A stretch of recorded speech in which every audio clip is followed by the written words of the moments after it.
Packing up the van isn't as easy as just throwing everything in. There's a little bit of a thought process where that weight is going to go and is my load secure. We certainly don't want to make the van unstable on the road. So how do we do that? Think about the items you're going to put in the van. Think heavy items like the barbecue, the generator, the awnings.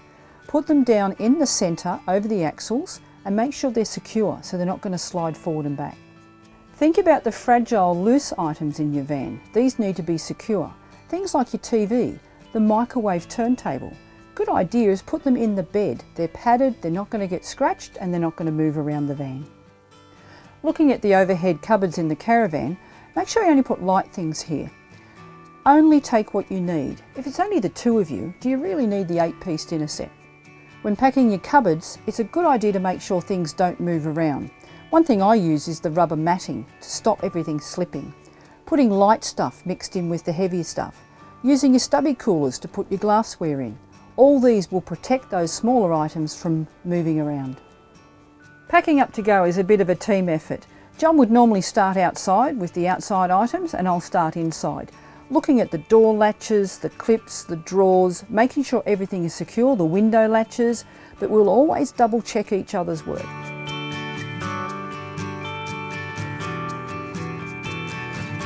When it comes to sorting out the load outside the caravan and making sure that everything's secure, a couple of things to remember. We don't want to have too much weight up the front. We also don't want to have too much weight down the back. I've seen people travelling with large toolboxes out the back, with push bikes out the back, even somebody carrying a motorbike out the back of the caravan. All of this weight down the back can destabilise a van very quickly and make it very unsafe for travel. It is very important to ensure that when you are travelling, you travel with the water tanks full. This does two things. It means that should you decide to do a free camp, you've got water on hand. The other thing it does is it makes sure that the weight of the caravan is down low and the centre of gravity is also therefore lowered, making the caravan more stable.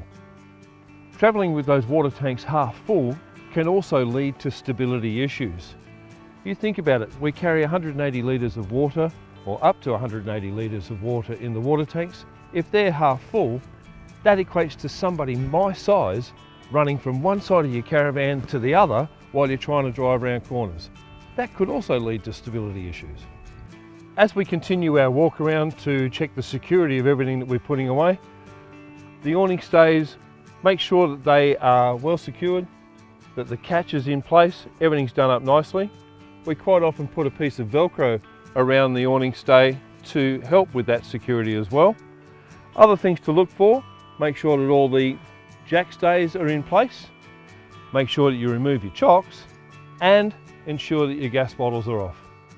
If you're new to caravanning, have a checklist and tick it off as you go.